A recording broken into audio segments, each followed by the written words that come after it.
I didn't speak. I was wound up in the story and only wanted for him to continue.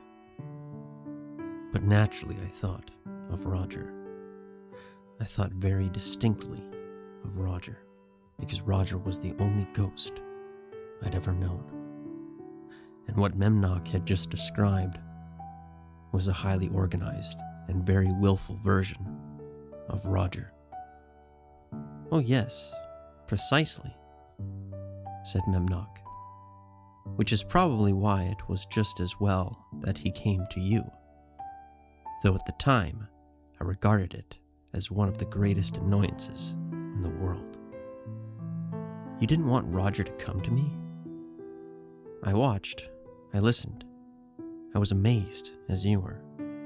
But I had been amazed by other ghosts before him.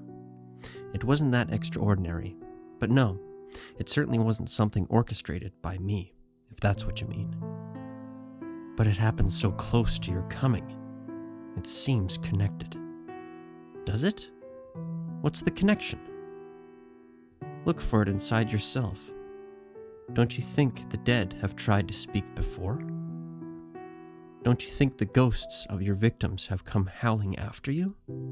Admittedly, the ghosts of your victims usually passed into total bliss and confusion, unaware of you and the instrument of their death. But that's not always the case.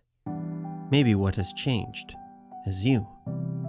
And as we know, you loved this mortal man, Roger. You admired him. You understood his vanity and love of sacred and the mysterious and the costly, because you have these traits within yourself." "Yes, all of that's true, without a doubt," I said. "I still think you had something to do with his coming." He was shocked. He looked at me for a moment, as if he were going to become angry, and then he laughed. "Why? Why would I bother you with such an apparition? You know what I'm asking of you. You know what it means. You're no stranger to the mystical or the theological revelation. You knew when you were a living man, the boy back in France who realized he might die without knowing the meaning of the universe, and ran to the village priest. Do you believe in God?" "Yes, but it just all happened at the same time. And when you claim there's no connection, I don't believe it." "You are the damnedest creature," he said. His exasperation was mild and patient, but still there. "Lestat, don't you see that what impelled you towards the complexity of Roger and his daughter, Dora, was the same thing that compelled me to come to you? You had to come to a point where you were reaching out for the supernatural. You were crying to heaven to be laid waste. You're taking David, to take the soul of David and make it vampiric? That was a crime of the crimes. That was a crime that cries to heaven. And for the love of God, David, whom had allowed to glimpse us once, so much did we feel an interest in him and whatever path he may take."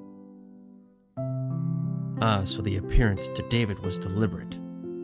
"I thought I said so, but Roger and Dora, they were simply in the way. Yes, of course, you chose the brightest and the most alluring victim.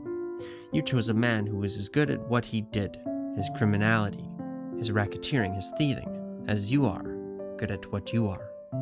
It was a bolder step. Your hunger is growing. It becomes even more dangerous to you and those around you. You don't take the downfall and the cutthroats any longer. When you reached for Roger, you reached for the power and the glory.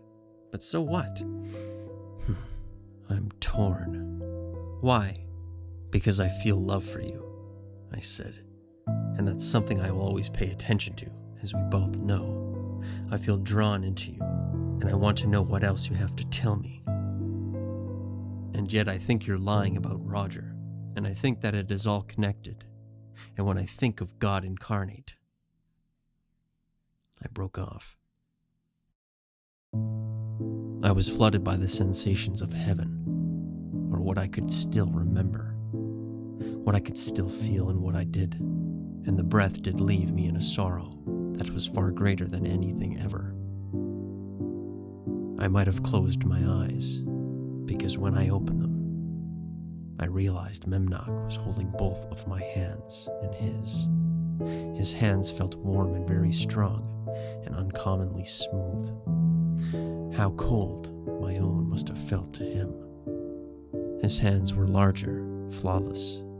My hands were my strange white, slender, glittering hands. My fingernails flashed like ice in the sun, as they always do. He drew away, and it was excruciating. My hands remained rigid, clasped, and utterly alone. He was standing yards away from me, his back to me, looking out over the narrow sea.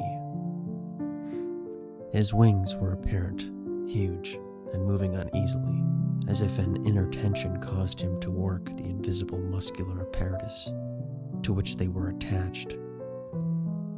He looked perfect, irresistible, and desperate. "Maybe God is right," he said, with rage in his low voice, staring not at me, but at the sea. "Right about what?" I stood up.